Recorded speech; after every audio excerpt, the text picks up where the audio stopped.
And the US, of course, as you all know, is not only not preventing genocide, it is actually contributing to it, is actually encouraging it. We started the case last month, and probably there will be a hearing next month. And we hope for a positive outcome. The US is perhaps one of the few, if not the only country in the world who can stop this now. If the US decides now to stop this, it would stop. And that's why the US bears a huge responsibility to the slaughter of the Palestinian people. As a matter of fact, our children are being torn apart in a televised carnage by American weapons. And just imagine, I mean, I, for one, I would never know, or most probably my family was killed with American weapons. Can you imagine also Palestinian Americans, that their own tax money is killing their families in Gaza? It's quite outrageous what the US government is doing, to be honest. Ahmed Abofoul is an international lawyer and legal research and advocacy officer at Al-Haq, the non-governmental organization that is co-sponsoring this event with us. He's also a research fellow on legal mobilization at International Institute of Social Studies at Erasmus University in Rotterdam. And he's born and raised in Gaza, currently based in Hague. Has a master's in public international law and specializes in international criminal law, so quite literally an expert, from Leiden University, and holds a Bachelor of Law from Al-Haq University in Gaza. So Al-Haq was the first Palestinian human rights organization. It was founded in 1979. And it was founded in order to protect against violations of human rights that happened in the 1967 territories. And the NGO consults the UN Economic and Social Council, is that right? UNESCO. And I guess my first question is, like, why was the organization founded, and what is it that you do kind of on the ground in Palestine since your founding? Thank you very much. As you kindly noted, Al-Haq was established in 1979. Al-Haq in Arabic means the truth, and it was established by a group of Palestinian lawyers to document the crimes of the Israeli occupation, that they realized that it goes unnoticed. And the idea started there, and we were actually one of the first human rights organizations, not only in Palestine, but in the whole region. And we continue to work in the occupied Palestinian territories. So we work to promote and protect the human rights of the Palestinian people in the occupied Palestinian territory, including the Gaza Strip. But our mandate is pretty specific. It's the individual and collective rights of the Palestinian people. So things that happen within the occupied Palestinian territories, but also beyond, when it comes to the right to return and rights of determination of the Palestinian people as a whole. I think maybe it's worth also giving some context about the situation in Gaza at the moment. Unlike what some want to believe or wish to behave, the history did not start on the 7th of October. And as the United Nations Secretary General noted, this did not happen in a vacuum. In fact, this is the result of 75 years of settler colonialism and apartheid imposed on the Palestinian people as a whole. This is also the result of 56 years of belligerent occupation of the occupied Palestinian territory. This is the longest military occupation in modern history. So we should not forget this fact. The fact that it was allowed to remain that long will remain a stain on humanity in our view. This is also the result of over 16 years of suffocating military blockade in the Gaza Strip, where 2.3 million Palestinians live in around 360 square meters. This is one of the most densely populated areas in the world. The UN described it as an open-air prison. Some activists would describe it as the biggest concentration camp, and I think rightly so. Just to give you an idea of this situation, Israel even counts this was before the war, would count the calorie intake needed for the 2.3 million Palestinians and only allows food to that extent. In a policy they call the head right above the water, where you can't swim to survive or drown to bring attention. They have been implementing a policy called mowing the grass, which literally means that every other year there is a hostility or an assault on the Gaza Strip where they destroy part of the Gaza Strip. Before this aggression, some people in Gaza still didn't get to rebuild their homes that were destroyed in previous escalations, whether 2014 or before. But the level of destruction this time is something like we've never seen before. It's quite shocking even for people like us who spend our lives not only in this field but working on this particular situation. Um, Maybe a good example just to give to give you how bad the situation was already before this aggression. The UN published a report on 2012 and expected, it was actually titled Gaza livable with a question mark, and the report expected that Gaza will be an unlivable place by 2020. We're 3 years past that, with indiscriminate, in the words of Biden, indiscriminate bombing of civilians, with nowhere to go and nowhere is safe. And if you look at the Israeli policy, and the statements are quite clear, I mean, coupled with the genocidal statements that have been made, Israel's deliberate and systematic targeting of civilians, especially women and children, and civilian objects indispensable to the survival of this civilian population, including ambulances, hospitals, bakeries, food storages, schools where people are sheltering, even water reserves, indicates a clear and deliberate policy of starvation being used as a method of warfare. Some organizations are saying this now. We've been saying this for weeks, but that's always the case. I mean, it's good that more organizations are saying it. Now at the moment, we have over 60% of Gaza's residential unit have been completely destroyed. Over 90% of the population are displaced, living in these tents, and needless to say that it's winter at the moment. Some kids are dying from the cold, or died in the trip just trying to escape the south. We've been documenting some of these incidents, and I'm here just to clarify, I'm talking about the information that we were able to verify. So this is the information that we verified as a human rights organization, and we have our own guidelines and our own standards. On Al-Haq's work, this escalation was the first time in our history that we had to announce that we're not able to properly cover the Gaza Strip because our field researchers had to evacuate. Some of them lost their homes, family members. But luckily, the Palestinian civil society for years, because of the occupation, because this is one of the most, I think, most documented situations in history, one of the most active situations. You have violations on a daily basis. So civil society have always managed to have a very good level of coordination. So we work together with other organizations where we use each other's resources and access.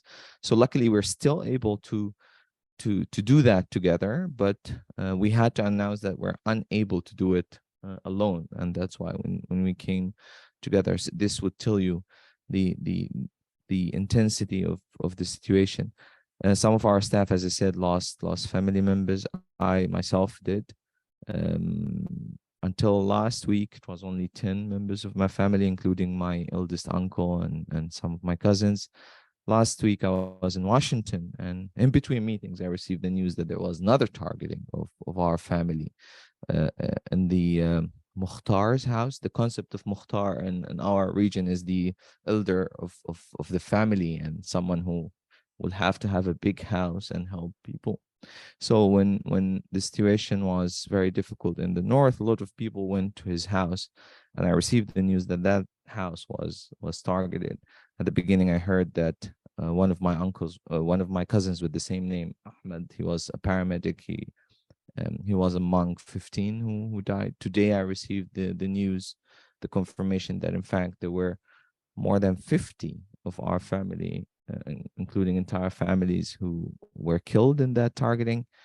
Some of them remain under the rubble. We're unable to verify the exact number and who exactly was in the house, but the number is over 50. So this makes it 60 of our family. And I don't want to make this personal, but to be honest, it's just one story of many more. We have entire families completely erased from the civil record. Some families lost over 200 from the same family, and I just want you to understand why how this is possible. When Israel targets an area, other people go to their relatives' homes. Just imagine there's a natural disaster, for example. There is a hurricane somewhere here in New York. I hope it never happens, but the first thing you think of when you lose your place is to go to a relative or to a friend. And that's why families, after they had to evacuate the north or parts of the north, they were all squeezed in each other homes. So if a home is usually fit for 10, 15, 20 people, it was hosting 100 or 200. And even after they sought refuge there, they were bombed. So we have families who died together, were killed together, and that's why we have no survivors of this family. This war, we lost count. We don't have exact number at the moment, but in the first 3 weeks alone, there were over 100 child, and there was an acronym where it's the acronym stands for Wounded Child No Surviving Family, and there were over 100 of those. There's thousands of orphans now. There are babies reaching hospitals that nobody knows from which family, and they're still unable to know who belongs to whom. Why I'm saying this is just to make it clear, there's nothing in the world justifies such cruelty. This is an attack on the very existence of the Palestinian people. It's not an attack on one faction or a resistance group. This is also one of the, I think, the first time that we have this level of documentation that a genocide is being taken place. And if you allow me just a few words on this, a lot of people say, for example, well, the Palestinians haven't used this word before, and well, why do you call it genocide? And we always say we don't call Israel names. When we said it's apartheid, it's not that we want to call Israel names. When we say it's genocide, these are legal terms, have definitions. These are crimes. When the elements of the crime are met, the crime is being committed. We can't turn the other side.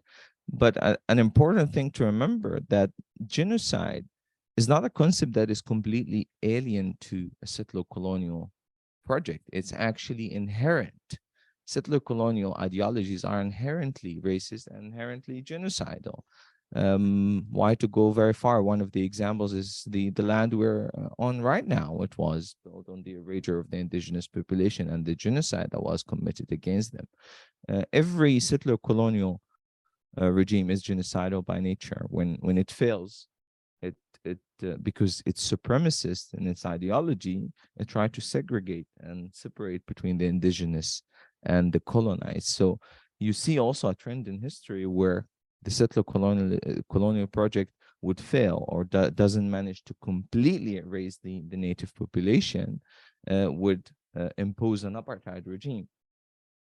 So genocide and apartheid are linked to settler colonial ideology, and there seemed to be a trend in history when a settler colonial project would succeed. It's usually when the indigenous people have nowhere to go, so where they don't have geographic contiguity and demographic support. So if you look at examples like Australia, New Zealand, Canada, and the US, North America as a whole, and people had nowhere to go because Australia and New Zealand, they're basically islands. So they managed to completely erase the people. In other situations where the indigenous population did not have this demographic support and geographic contiguity, um, uh, a settler colonial regime often would fail. But when it fails, it tried to impose an apartheid regime. An example to that would be South Africa. When it failed to eliminate the indigenous, it imposed a racial discrimination regime. Same, by the way, in the U.S. The only reason we didn't call it apartheid in the U.S., the racial segregation, it's only that the concept of apartheid hadn't crystallized yet. So we didn't have apartheid as a crime. But if you look back at it, it was apartheid. It means the definition. The same in 1948, the Nakba of the Palestinian people, where over 80% of the population were ethnically cleansed from their lands and villages, including my family. We're not originally from Gaza. So this is the second Nakba in Gaza. The Nakba was also an act of genocide. The only reason we didn't call it genocide, that we didn't have genocide crystallized yet as a concept, as a crime. The Genocide Convention was adopted shortly after. And this is also one of the ironies of history. Israel committed genocide, then joined the Genocide Convention. Israel committed genocide, then was admitted to the UN. And one of the conditions to be admitted to the UN as a state is to be a peace-loving nation. So you get how preposterous it is. After Israel ethnically cleansed the Palestinian people, committed genocide, it was accepted. So it shows you everything wrong you need to know about this whole body that emerged after World War II. And now, they're actually citing these examples. So the Israelis, for example, would tell the Americans or their Western allies, well, you did it in Dresden. Well, they did it in Dresden, it didn't make it right. The fact that no one was held accountable, it didn't make it right. Same as Hiroshima and Nagasaki, which were a mere show of muscle, completely unnecessary. It was the US telling the world that I will dominate you, basically. And the fact that no one was held accountable, it doesn't mean that it was legitimate. It was a crime. And I think here, if you allow me to allude to the whole concept of international justice and accountability, which emerged with that new world order, if you may, after World War II, the very origins of international criminal law and accountability is the Nuremberg trials and the Tokyo trials that happened after World War II. And of course, the Nuremberg trials were of Nazi criminals were a huge contribution to international criminal law, but they were also the trials of the victorious. None of the allies was held accountable for these crimes. And again, it didn't make him right. But you see, it's still ingrained in the Western mentality that this body of international law is their property. So in a way, it's our law. We prosecute our enemies, but we would never allow our allies to be prosecuted. And this happens also, in this situation in Israel. The U.S. has a clear position that the International Criminal Court should not investigate. The U.S. itself, I don't know if you know, it has a law called the Hague Invasion Act.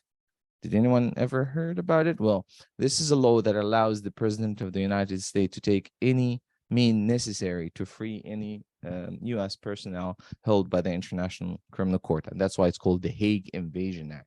So they would invade the Hague to free them. Yeah, of course. So and this shows you the problem with this body of law. And again, what I mean by that is not the law itself. One of the hardest things to do at the moment for us as Palestinians is try to hold on to our humanity, so still to see that and differentiate between the fact that the body of law is not working and why it's not working. And also understand that this is not a property of anyone. This is a property of humankind. It's part of our evolution, it's part of our common heritage. And that's why we fight for it, despite the political stance that wants to only use it when politically convenient. I mean, look at the US reactions in Ukraine and look at the US reaction in Palestine. In Ukraine, for example, we saw how the West could mobilize this whole body of international law, support rights of determination and resistance. I mean, for God's sake, Western mainstream media was teaching Ukrainians on TV how to make Molotov cocktails. it was okay, it was encouraged, right?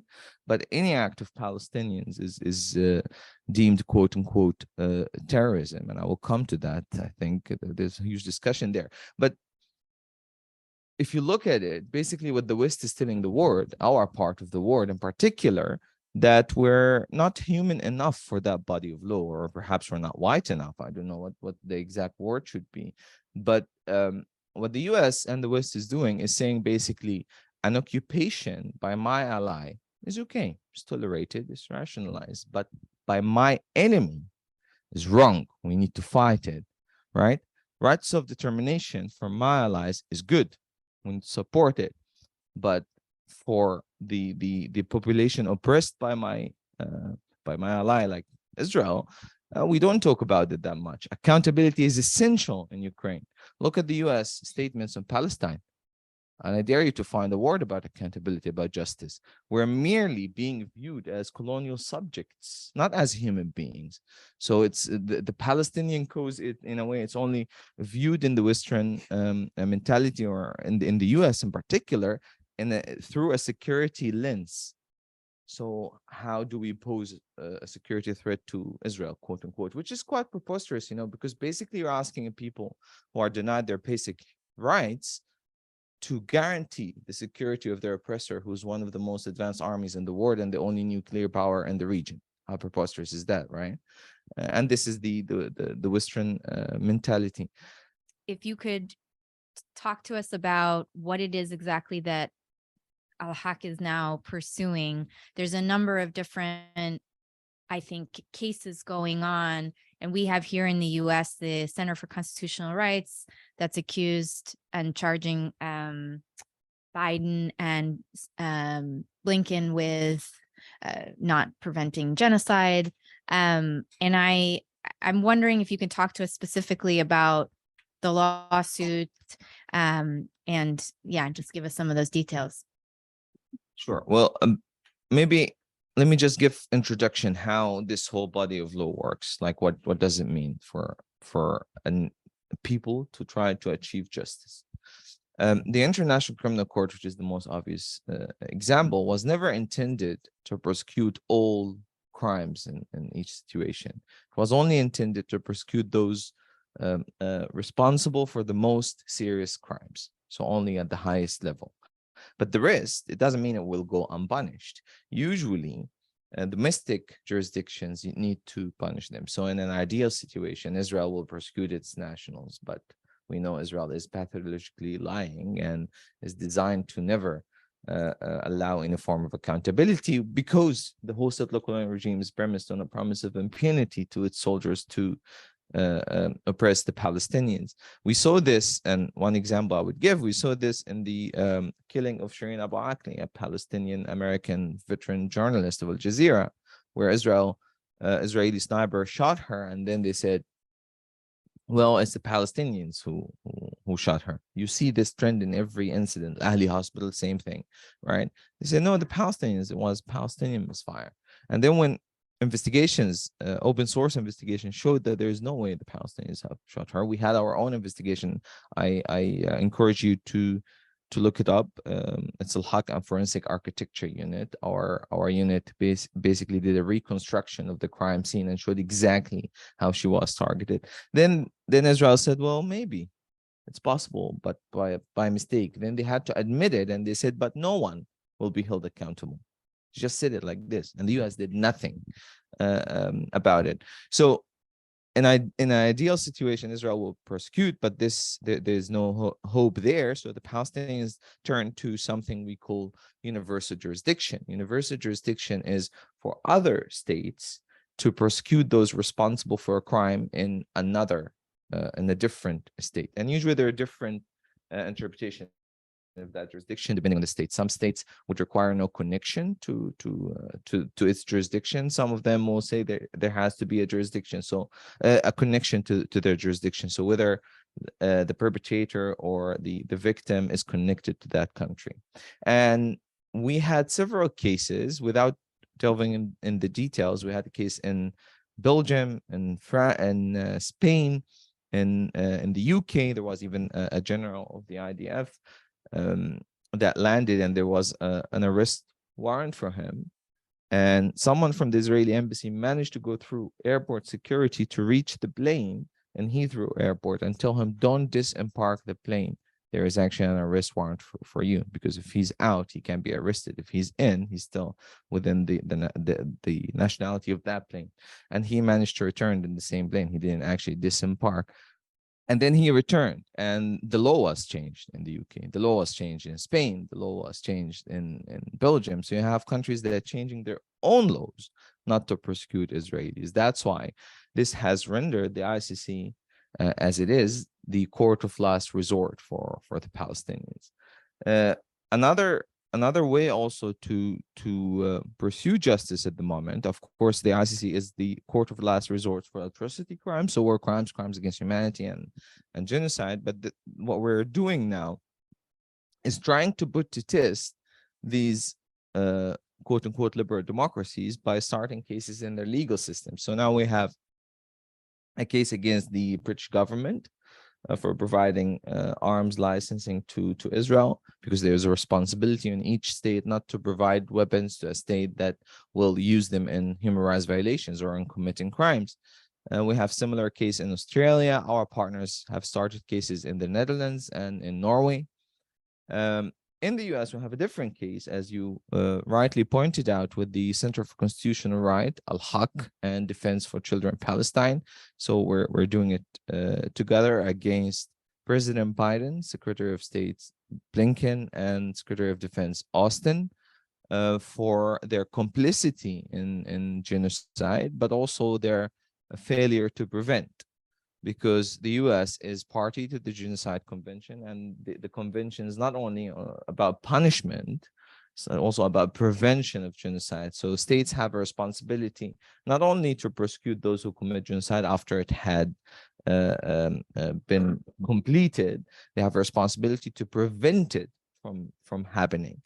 And the US, of course, as you all know, is not only not preventing genocide, it is actually contributing to it, is actually encouraging it, despite the fact that Biden is saying Israel is engaged in indiscriminate bombing, which is de facto a war crime. He continued to send weapons to Israel.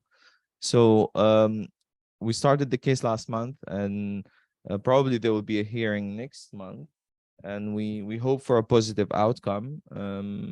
Usually these kind of cases, the state would argue that there need to be a separation between powers, so the judiciary cannot tell the state what to decide. But we're hopeful. We will wait and see. The case file is actually published on the Center for Constitutional Rights, so you can look at our partners' website, where you can read the whole case file, including testimonies or opinions of experts, including our lifetime or our award's leading expert on genocide at the moment, who is William Chabas, who also provided his opinion concluding that this is in fact a genocide.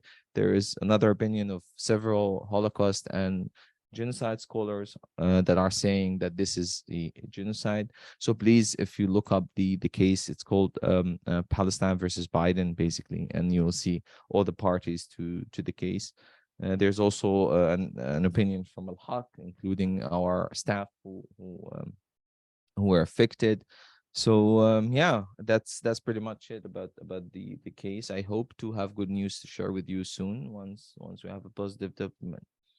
This case, because it's in the U.S. jurisdiction, it's about the U.S. It's about the U.S. relation to what's going on in Israel. And to be honest, if there is a positive outcome, it could also contribute profoundly to the situation, because the U.S. is perhaps one of the few, if not the only country in the world who can stop this now.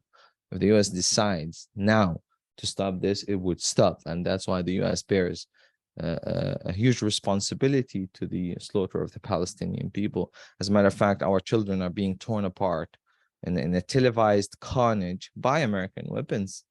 And just imagine, I mean, I, for one, I would never know, or most probably my family was killed with American weapons. Can you imagine also Palestinian Americans, that their own tax money is killing their their families in Gaza. It's quite outrageous what the U.S. government is doing, to be honest.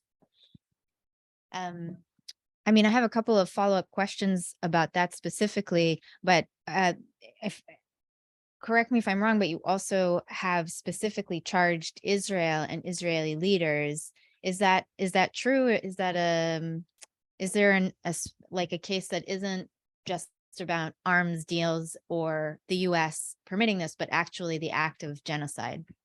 Well, as I said, the venue to that is usually universal jurisdiction. We tried it before. It was a dead end.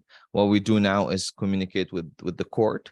So we send the court information about the responsibility of specific persons, including Netanyahu, the prime minister, who quoted, for example, the biblical story of Amalek, which literally means go kill their men, women, children, and even their animals. It also includes the Israeli president, Al-Haq, who said that there is no innocent civilians in Gaza. Everyone is responsible. Another genocidal statement. It also includes what's his name? The Minister of Defense, Gallant, who said there will be a complete siege on Gaza, no water, no fuel, no electricity. We deal with quote unquote human animals and we act accordingly. So yeah, all this information we communicated to the court, and we said it before and I repeat it here. We believe that the prosecutor of the International Criminal Court has enough information to start issuing arrest warrants now. There is no convincing justification as to why this would take longer. It's possible that he's under political pressure. That's why he's dragging his feet. But we believe that a prosecutor of the International Criminal Court must act and deliver on his mandate without fear or favor. And we hope to see results soon. I wonder, you mentioned before sort of the level of documentation that's unprecedented, really. I mean, I think about myself, my Instagram app now, I think of it as like my window into Gaza. I mean, when I think, okay, I need to see the people in Gaza, what's going on, I click on my Instagram and I see people that I've already gotten to know. I know their names. I know something about their families, their stories. I see sometimes not even just like the person who's recording the video, but just people in the video. You know, it's not a huge population, so you start to recognize faces.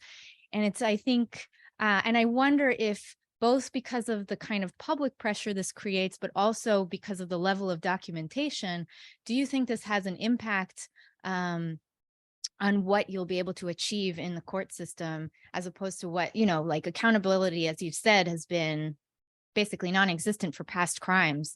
Will we see something different, do you think? Yeah, well, here's the thing. I don't think we like any court or any judicial body, whether international or domestic, lacks evidence. This is one of the most documented situations in history of mankind. Just point at any crime, at any person, tell me which evidence you need, and I promise we can deliver it. And I'm not talking only what you see on Instagram, because this is what you see is only a fraction of what happens. I'm talking about verified information. So some of these videos that are taken with specific apps, with geolocation information, some videos and testimonies that we had verified ourselves through our private channels. And believe me, that's why I'm telling you, what you see publicly is only a fraction of what actually is happening. Of course, what you see has to go through all of this dystopian level of censorship on social media, the silencing of Palestinian voices. But what I think is that there is something different this time, that not only that people are watching, but also the conversation is not only about what happened on the 7th of October. So people are more aware now.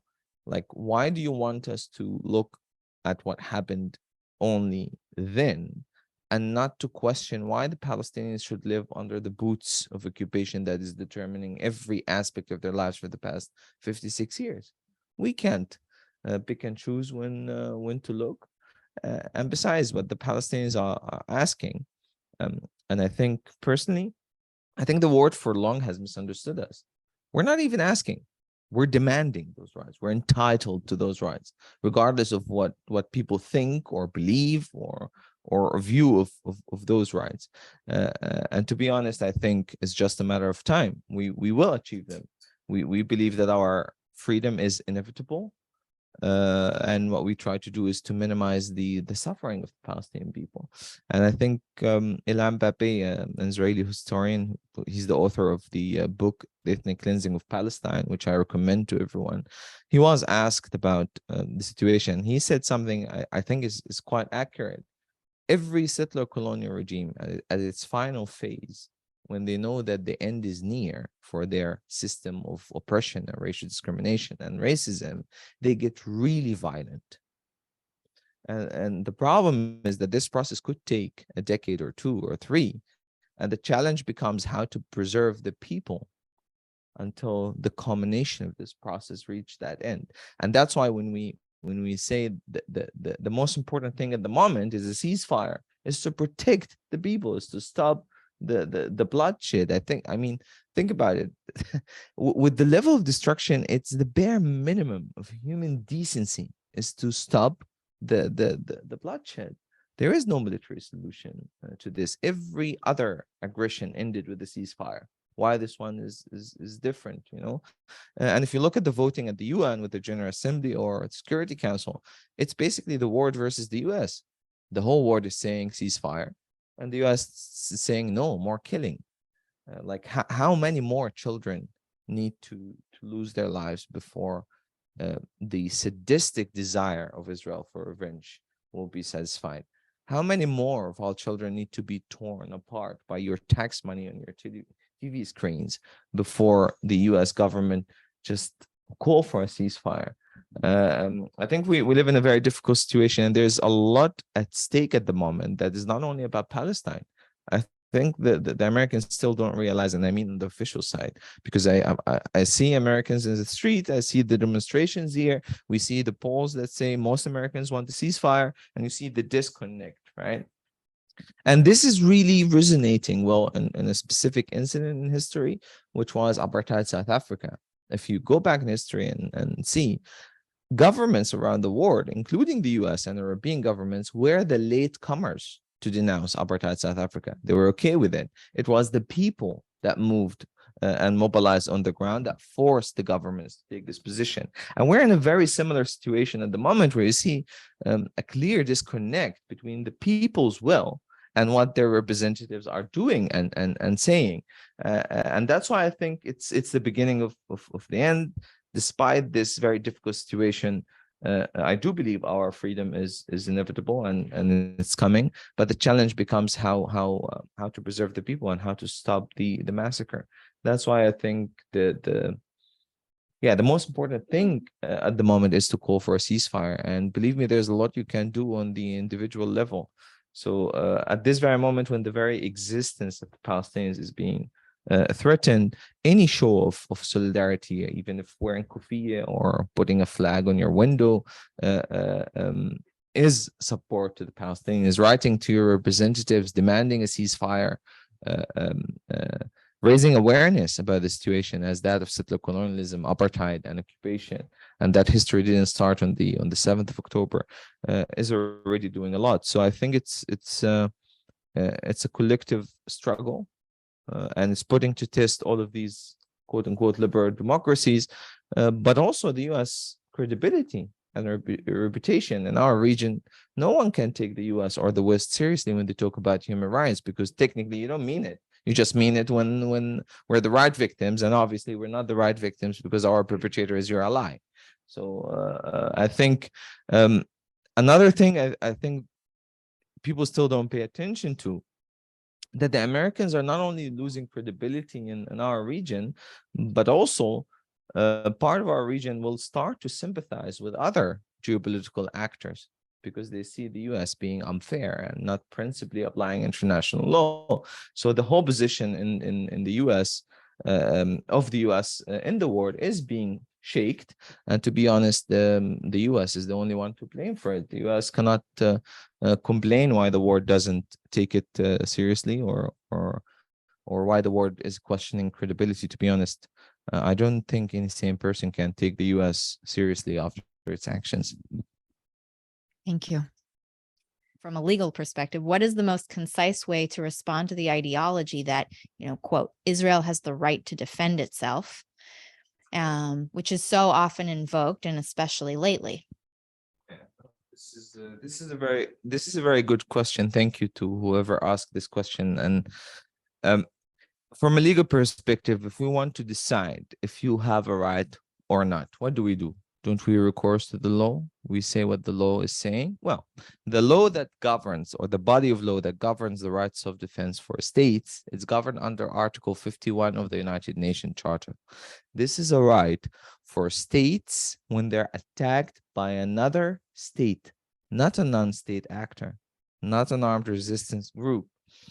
And even if there is doubt that the state might invoke self-defense against an armed group, there is definitely, absolutely no doubt that state can never invoke the right of self-defense against the people it occupies, because naturally it has positioned itself as the aggressor.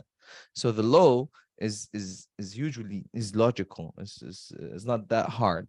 If the law gives the Palestinians the right to resist the occupation in any mean possible in accordance with international humanitarian law, it's illogical to give their occupier the right to defend themselves against that resistance. And as a matter of fact, this question was answered in 2004, and I encourage you to read. I think it was paragraph 161 of the 2004 advisory opinion of the International Court of Justice.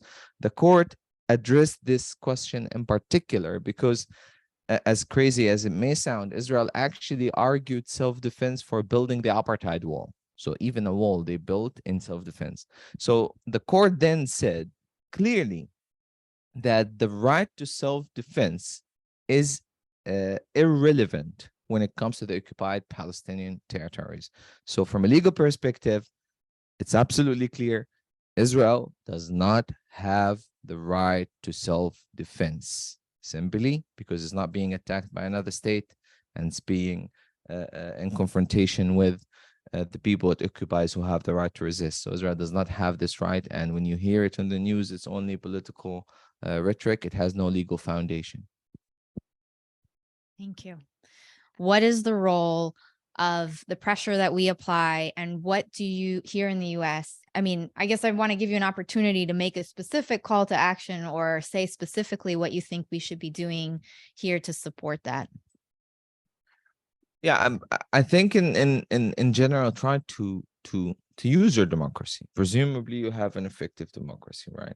And this is a trend I've been seeing in different democracies. I've done advocacy from Oslo to South Africa, and in between. And what I realized that we've never had democracy, so we're always craving it. So we read about it. We know the channels that are there, but we never had it. But people who have it, it's quite surprisingly that they don't know the possibilities for them to actually use to influence their governments.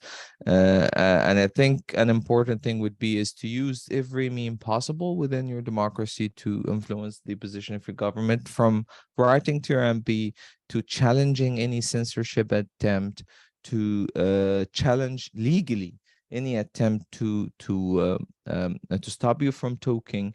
We've been seeing some students groups are being banned now. They're actually challenging that. So some people are being fired because of political position. They are challenging that, taking this to court. So recourse to the law. If we live in a democracy, we should be governed by the rule of law, and the law is clear, believe me. And I think one of the most important things that we could do as citizens in any democracy is to take any question to court, to let a judge decide, because often people are intimidated by these attempts to silence them, and they just take a step back and they prefer to stay out of trouble. But if every one of us stayed out of trouble, then nobody will challenge this systematic oppression, even including in these self-proclaimed to be democracies. So what I would say is stand for yourself, advocate for what you believe in, and challenge oppression everywhere, whether overseas or in your own country. And yeah, show solidarity in any way you can, because literally now our very existence is being threatened. So any show of solidarity and Palestinian identity is actually supporting. And thank you very much for everything you're doing. It's been heartwarming to be here and participate in these demonstrations and see that, and be sure that the Palestinians, especially in Gaza, they look up to that. They see it, and they need to feel that the people are with them. They understand that politics is ugly, but what is most important is the solidarity of the people and your position. So show it in every way possible. Thank you. Thank you so much.